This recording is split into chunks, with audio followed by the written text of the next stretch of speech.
Good evening, everybody, and welcome to another edition of Center Sports Talk with the one and only Harry Chaz. Hope everybody is doing well. It is Thursday, May 21st. Another week almost ending. Getting ready for Friday.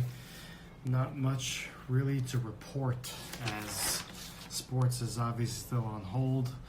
NBA is now talking about possibly having two locations to open up the season again, whether it be in Las Vegas or in Orlando. So they're getting closer to hopefully reopening the season, hopefully finishing the season. I know for the basketball people out there and those NBA players who played mid-season.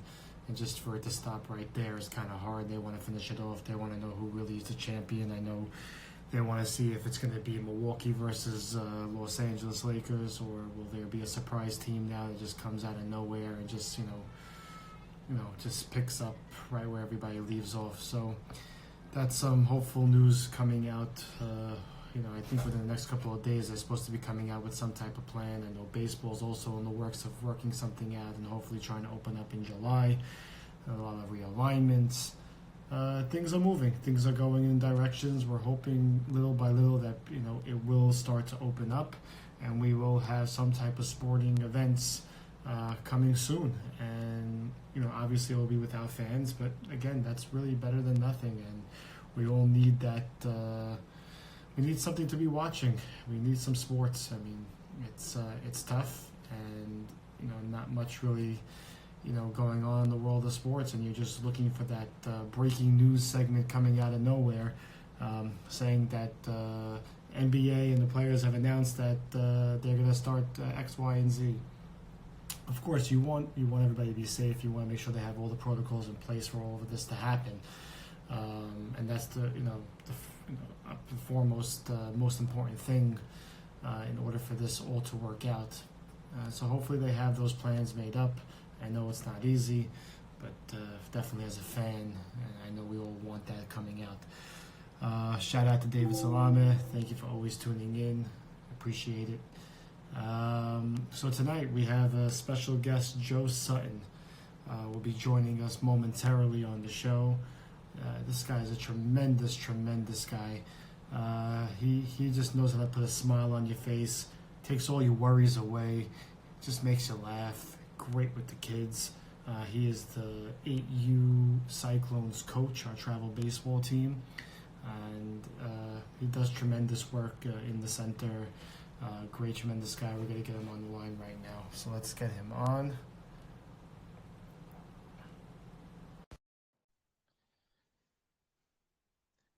All right. We are connecting. Hello, Joe. What's up, Harry? What's up, man? Nice to see your face. You listen to the people by not wearing the hat, it looks like. Yeah, so it's funny. I wanted to start off the show with that. It was a whopping 80-something%, I believe, that people wanted the hat on. But Right. I'm hoping at the end of this show that Scott Van Pelt is looking, because now I put on the glasses Right. with the headset. So I'm thinking if he really sees this, I can maybe get on air and maybe Right. he'll join us one time. So it'd be awesome. And he's much better than me, that's for sure. Don't say that, my friend. For sure. It's really, I'm so happy that you're on. And, first and foremost, how are you and the family doing during this crazy time? It's crazy, but it's also a little bit awesome. More time than that you could spend with the kids and be home. Mm-hmm. We're taking it day by day. Everybody's going through challenges. Us also, but it's a lot of fun. And we're just trying to stay positive, Yeah, this is it's all about. I mean, you try to find the positive stuff out of all this, and yes, spending time with the family and getting to do things on a typical night that, usually either you're in work or you don't have all the time, and now you have that time to really catch up and do those type of things. It's important. We're big on the center cahoots. Sunday night, Wednesday night, We're following every Instagram, every center activity. We're in Stoop Talks. We're watching Harry on Center Sports Talks at 6:30. We're all over it. The center's doing an amazing job, and we're happy that we could be a little part of it. And the center is really, I think, the center brings everybody together when we can physically be together. And I think they're doing an amazing job bringing people together virtually now. I think it's awesome. I think it's awesome what you guys are doing. Your hard work is paying off, and really, you guys keep up the work. You guys are doing amazing job. Thank you. Kudos to all the center personnel out there. Obviously this is not easy for anybody, putting out the virtual content and keeping everybody engaged, because our job is seeing that building filled on a Sunday or a Friday or whatever day it is. And we miss everybody. We hope to have the building could be open soon and have our members back and seeing the smiling faces. And shout out to all the teachers and being able to do all what they do for school for the kids. And remote learning is not an easy task. So definitely I appreciate the shout out. So we're going to jump right into it. First and foremost, I love that you're wearing the Cyclones hat. I love it. You're representing. So we're going to talk about the Cyclones. So last year was your first year coaching for the 8 and under division. And we joined the league, which most people may not know is called the Kiwanis League, which is, a very, I would say a very difficult league for any age group that we put in there. The competition is definitely, is up there. Go through that first season and tell me, was it everything you expected and more? First I'm going to start off with giving a shout out to my Cyclones partner in crime, Eddie Irani, because without him it wouldn't have been possible. Yeah, Eddie. At the Instagram picture, the Center Sports Talk picture, and with all the kids on it, and it's actually the background of my computer screen, and with all of them screaming, and that basically summarized our season.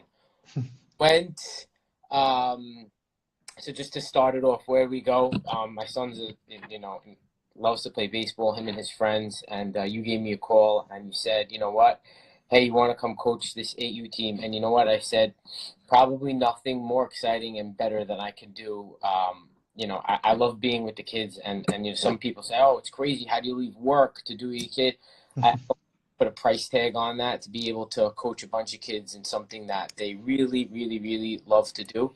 And teaching them how to become a team and being able to work together, and becoming great teammates and building bonds and relationships that I promise I see them that they're going to last forever.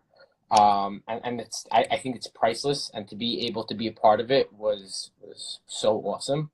The season started. I was very nervous when you called me.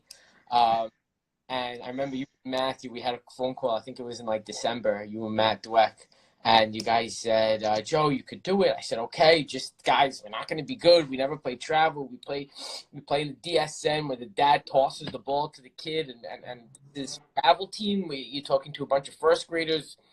So you said, okay, if that's what you think, we'll put you in the lower tier league, which was in Kings Bay.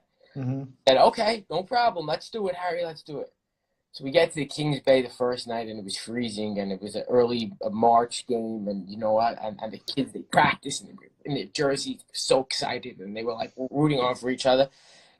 And like, thankfully, like we went. I think we won the game like 20-0.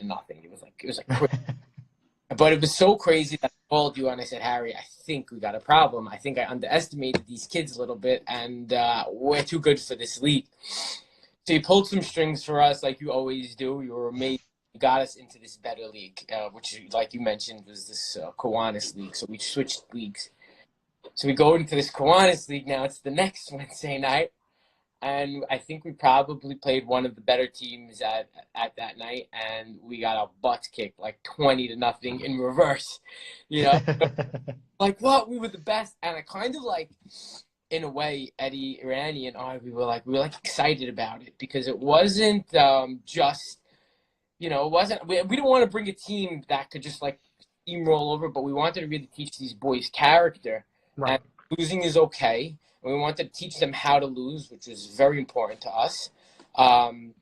How to lose and how to become good people from it, and how to get knocked down and how to get back up. And it's okay if you strike out, but it's more important, what happens the next at bat. It's okay if your friend makes an error, but how do you pick him up? And I think the challenge of that league really taught them this. And it's a shame that we couldn't do it this season, because Eddie and I and all the dads. I think there's a couple of dads on here, watching us live. Jeffrey, I think David Shama. And it was just, we were looking forward to this from like November, to teach these kids how to play and become better teammates. My son walks around in his Cyclones jersey, like he's still, and it's being part of that travel team that it's different than just joining the regular league. It's different than just being part of one of the in-house programs, which are awesome. It's fun to become like a unit, battle against other teams, other community centers. Mm-hmm. And it was awesome. And I guess our highlight of that season was that picture. And I know I'm rambling for a little bit, and I'm sorry, but I love it. I love it. It was a doubleheader, and we lost. We lost our last 3 games when we came into the next league, and then it was a doubleheader. It was a Sunday in April, and I think you came to one of the games before, and we were like right there. We're right there, and you could see it. Like the kids were battling. They felt bad when they lost, and I was loving it. I was really I was loving that they were so anxious. They were doing anything. Good. Let's go. Coach, come on. Let's practice on Saturdays. Let's get better. We want to beat the next team. And for that Sunday, it was this early Sunday. It was like right after Passover, I forget. And the first game we tied, and the kids were jumping up and it was the team that was in second place. So we tied them, and the kids were like, "Okay, coach, we could do this." Now we play them again right after. It was a Sunday doubleheader. We could do this. We could do this. And then when we won our first game, we beat the team that was really in second place, and we ended up winning a couple of games. I think we ended off the season 5-7 or something like that. It was really pretty impressive. When we won that first game, I mean, look at that picture. The center posted. The smiles on their faces, the way that they won the World Series. I mean, we have videos of it. I mean, the parents were happier than the kids. It was awesome. It was really. What was great about it, and watching it sort of from the outside looking in, being a part of it, but not being so hands-on. It was beautiful to see the kids' reaction when they were playing, and playing versus outside people they don't know, and it was. It's great to see that, like you said earlier in the interview, to teaching them how to lose, and then seeing their reaction also, even on a regular, just a tie. They said, you know what, we can do this, and we can, just a little bit more work and a little bit more effort and a little bit more training, we can get to that level. And they did. And the parent body, with Eddie and everybody else who's on here, was such an inspiration to all the kids. Because they let the kids play and they let them enjoy, and that's what it's really all about. What's up?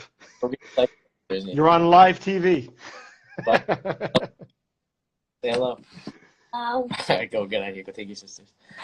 Yeah, and you know what I even bought into it is they bought into it even more as they got ready for this season coming up, the center. Mm-hmm. Which was even better. Who was it? We played the Huskies last season. That was the team that won it all, and kids were trained amazingly, on and off the field, on the field. They knew how to win. Also, they knew how to lose, even though they didn't lose, and they were like in a pit, like something to watch. So as a group, you, Matthew, Lillian. Harold, sure, you guys said, you know what, it's time for us to let's step it up, because we can. We were like, we're there, but we're not there yet. We knew where we were, and the kids really bought into it. And when we hired Empire Baseball, it just said, what we were willing to do with our program and what we were willing to do with our kids and to teach them. And you had Jordan in the guest here the other day, and I think he some parents think that I'm a good coach. When I encourage everybody to get involved with the center when we're back in action and watch this guy do what he does. It's so amazing. I mean, he's so right, by the way, the psychology that he has of the game and the way he talks about the game. And he's like, the thing that blows me my mind the most is like, he said, the dad that screams to his son that's pitching, hey, son, just throw strikes. Hey, you don't think the kid is trying to do that? Oh, right. He's so right. Sometimes I'm that dad, like, I say, hey, Mark, just and the training that he's been doing with them, through Zooms and things like that. It's a shame that we don't have a season because we were so excited to do it. And, I don't know, it's really awesome. And I can't thank the center enough for letting me be a part of it. It was really, really, it's awesome.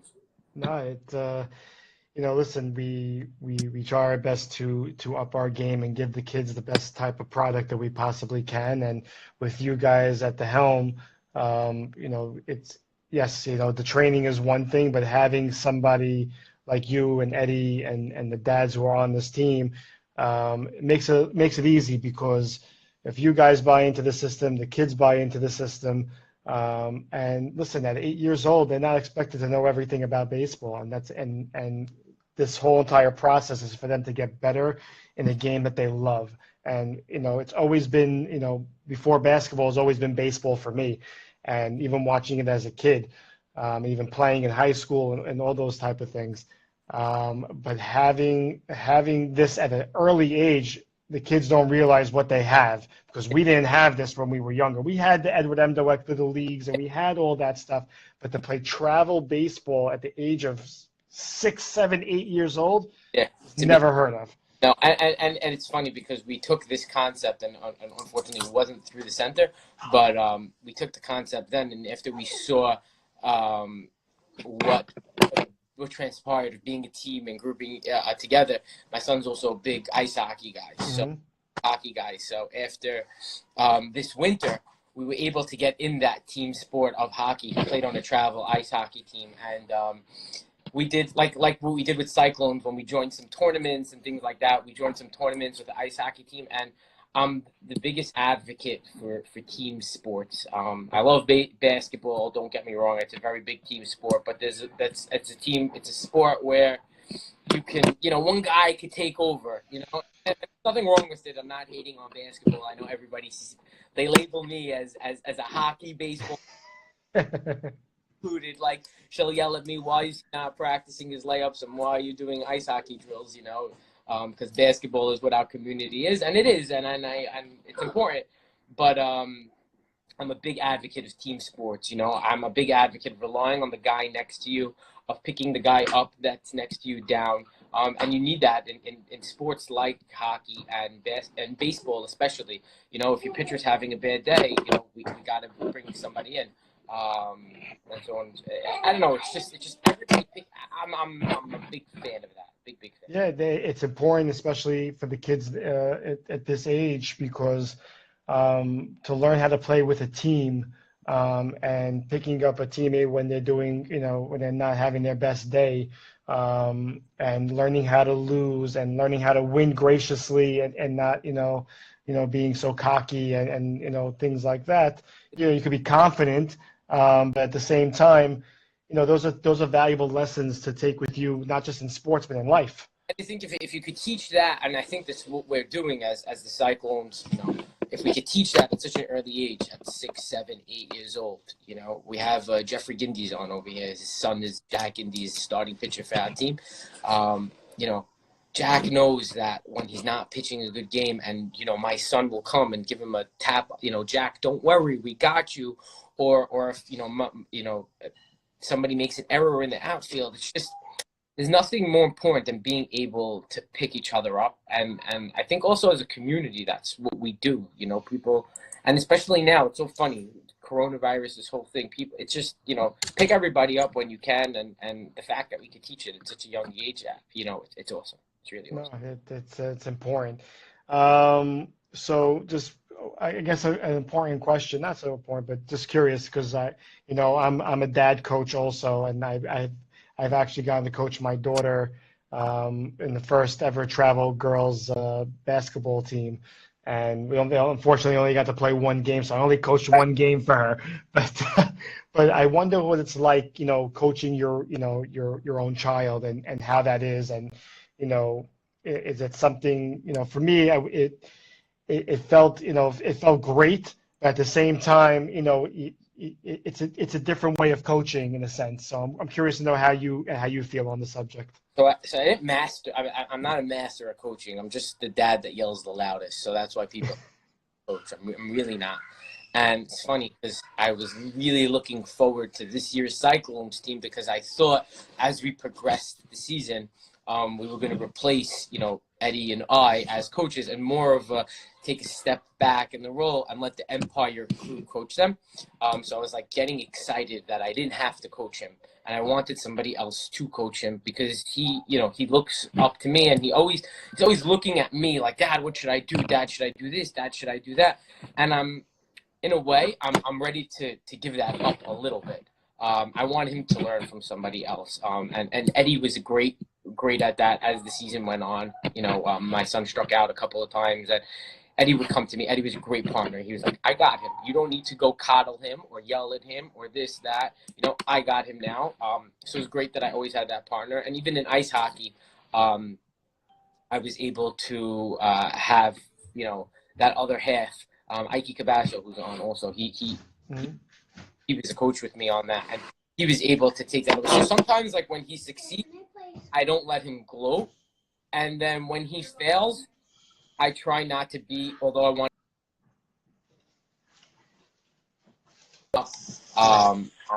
I let somebody else sometimes pick up. And I'm a pusher. I always try and, you can do this, you can do more, you can achieve. Because personally, my guy, he's one that, like, I don't want to use the word humble, but he sets low standards for himself. He's like, oh, if I hit one hit, I'm good today, right, Dad? I'm like, no, dude, you can hit 5, you can hit 6, like, set the goals a little higher. So that's what I try to push him to do. But it's always fun and it's a challenge. Yeah, it's definitely not easy, and to take a number from what Jordan said, and he says it many times, and when he was on here, he said it in the interview.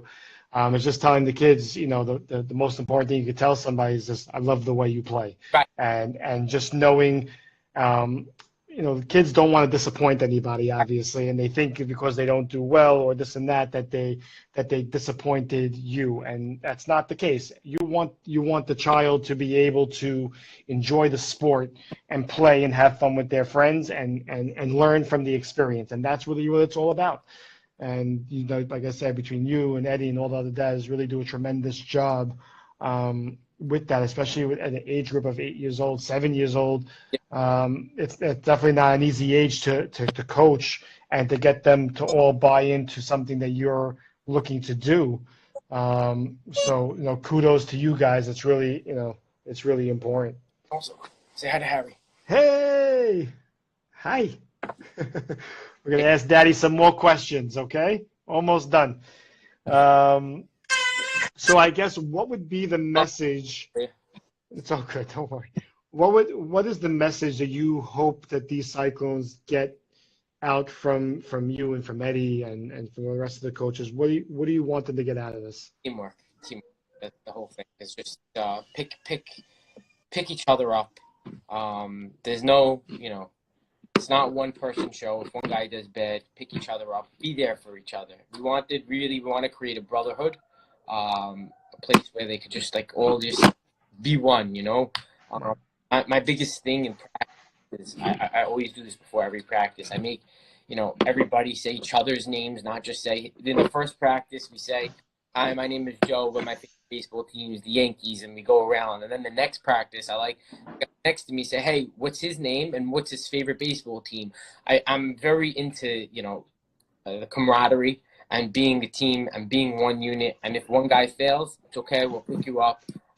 And that's the way that's the message that I like to that's what I hope they get with it. It's important, and to say a funny story, and I've mentioned it once. An old one is when I was in high school and I was pitching, and we were playing. I think it was Sade or Tab at the time, and I had one of my worst games pitching. I think I walked 16 batters.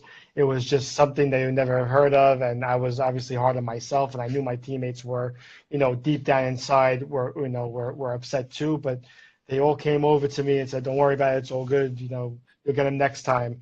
Come next week, we're playing versus our rivals, Flatbush, and I pitched a 2-hitter. Right. And I think it all attests to that my teammates, were there for me and were able to pick me up, because if they weren't, who knows what could have happened the next time, and my confidence level would have been down, and all those things, could have just spiraled out of control.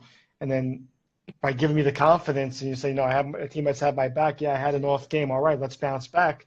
I was able to produce in a much better fashion. And this is what kids need to understand, is that you're going to have your good days, you're going to have your bad days, but your team, your brothers are always going to be there for you, no matter what, through thick or thin. It doesn't say, the Suttons on the front of the chest. It says Cyclones. Right. And, and that's what the important message is from all this. Try to teach it also to the parents, which is important.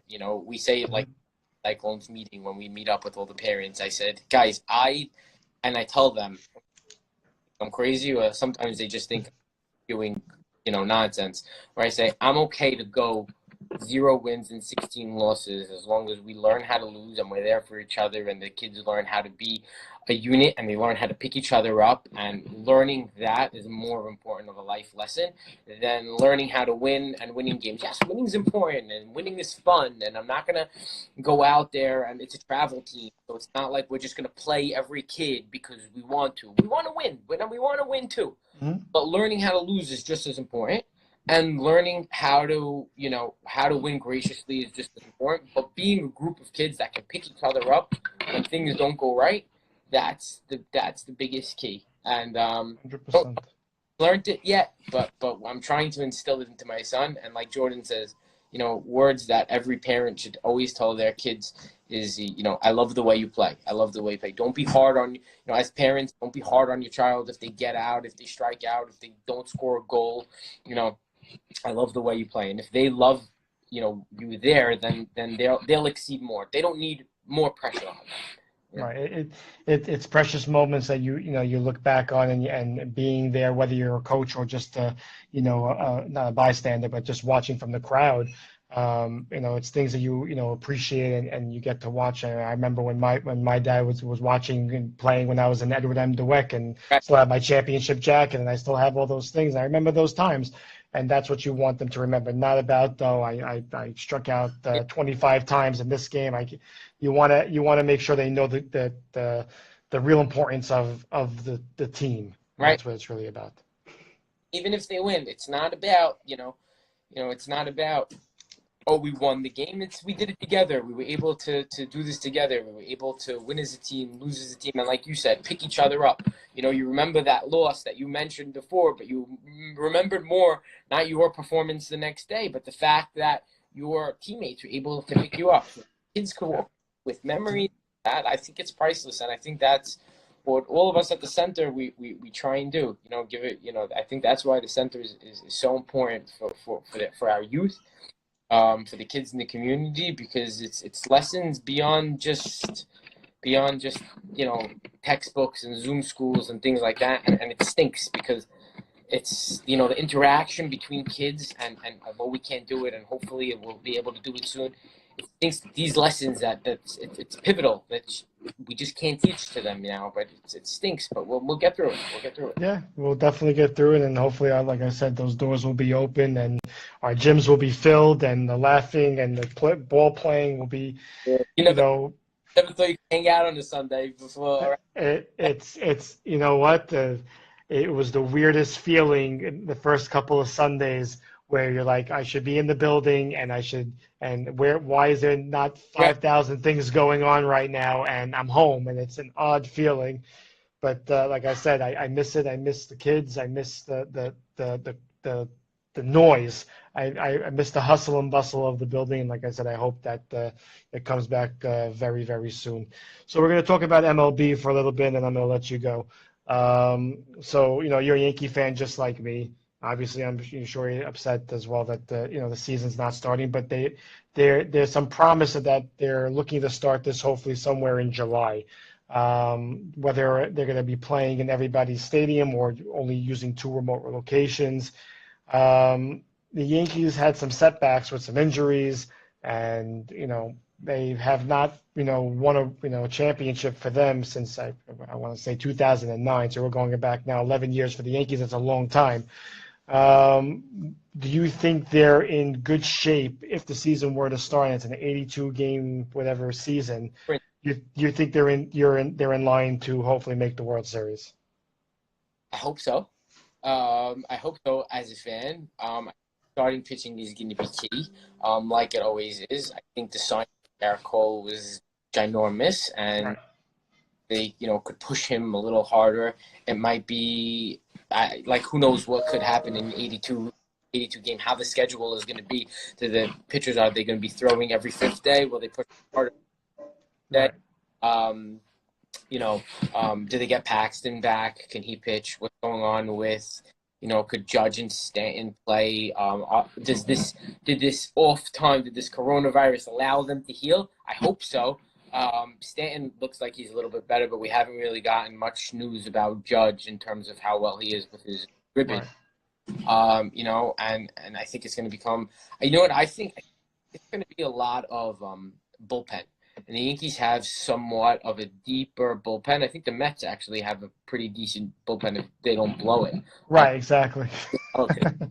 But I think bullpens are going to be key this season, because if you can shorten up a starter, have him go every fourth day or even every fifth day, but he's got to go more often than he's going to want to throw the same amount of innings, I guess, in that 82, and you can have the bullpen produce more longer innings. I think that's going to be a huge advantage. It's funny because I think we say 82, we say 162 games, and I think the Nationals, after the first last year, after the first 80 games, they weren't in the playoffs.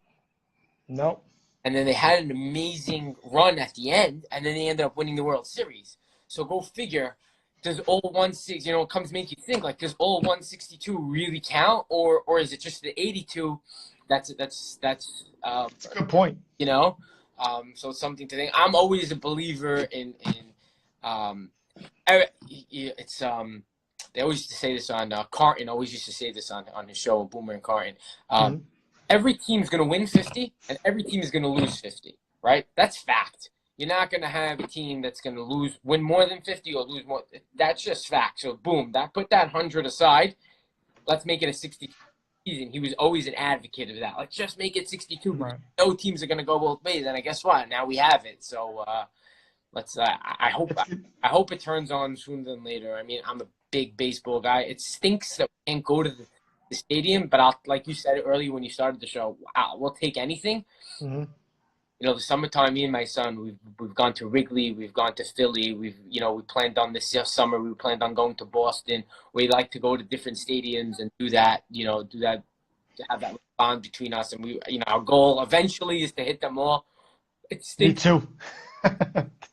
We can't do that this summer. But we'll do anything. We're baseball junkies here. We went last season to the we went to the Brooklyn Cyclones when they won the championship here in Brooklyn, Game 3. I have video. Me and my son on first baseline, right behind. It was, and when they won the That's World. awesome. Awesome. Yeah, it was cool because he never saw what a real World Series was, and I said, "You'll never probably see our Cyclones." Probably pretty cool, So anyway, I used to watch also when I just got married in Gil Hodges.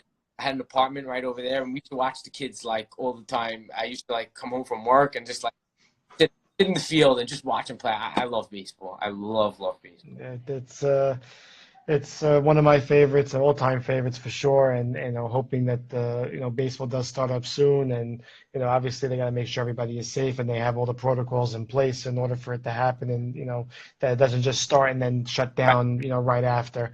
A lot But into that. Anything from they were talking about even like not letting the players go home because so that's going to take a toll on the players. And then what about the people who run the arena? Like, how do you manage that? It's not just let 18 guys on a baseball field turn it on. There's a lot that goes into that. So I don't know. There's tons of things. I think they were doing it somewhere in Asia that they had. I saw they were playing baseball with empty stadiums. They had like fake fans in there, like Korea, dolls and South Korea. blow up dolls. It was pretty. Yeah, it's hysterical, but it's working for them as of now, and hopefully the MLB can adopt that and make it work here. I mean, like I said, any type of sport right now, you see NASCAR is coming back into play a little bit. UFC is also still happening, which I'm not sure how that works.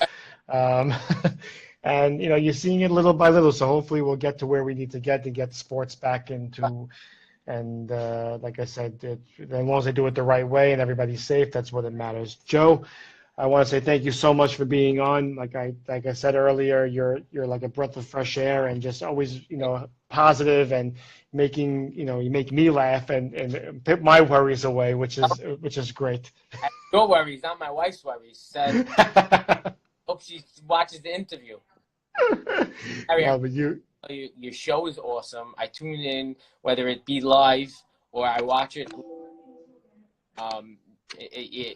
The people, the guests that you had are it's amazing. The people that you were able to get. Your hard work in the center is something that everybody that's involved in the center always appreciates. Your efforts, something that the center wouldn't be what it is without you and your whole staff. And all the things that you do, and we can't thank you enough. Even in quarantine, you guys are working so hard, and you put on an amazing show, and you're doing awesome. And look, I hope this show gets picked up by someone big really soon. So called the center talk, so maybe we'll get some like good air rights at the center. I hope so. Your mouth to God's ears, and like I said, thank you for the kind words. And Center has done so much for me as from my childhood all the way through where I am now today. And I'm happy to give back, and I'm happy everybody's enjoying, and we'll keep it going, whether this is during Corona or after Corona. We'll continue to do this and bring some content to the people at home. Hashtag let's get Scott Van Pelt with the bald guys, all the bald guys. Let's do it. Me and Scott like this. But Joe, thanks so much, and I really appreciate it. I wish you and your family to be safe and healthy, and appreciate it all, man. Thank you. Thank you. All right, that's Joe. I love him. He's unbelievable. Just such a great guy, always positive, and just knows how to cheer people up and knows how to say the right things at the right time, and just puts everything back into perspective. Just a tremendous, tremendous guy. So tomorrow is Friday. Obviously no show, but we have a horse challenge for 3rd through 7th grade in partnership with DSN. Myself and John Antel are playing horse versus kids who anybody thinks they can beat us. Victor Dabach beat me last Friday in horse, was in a tremendous comeback. I was up I think 3 letters to 0, and he came on a streak and came back to beat me. So tune into that tomorrow, 3:30 on Zoom. Look for the Instagram post. And again, I wish everybody a great night, a great weekend. Enjoy the family, and just be safe, be healthy. Love you guys.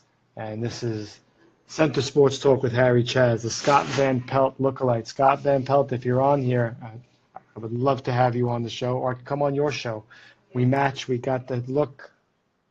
You're my inspiration. So let's make that happen. Everybody have a great night.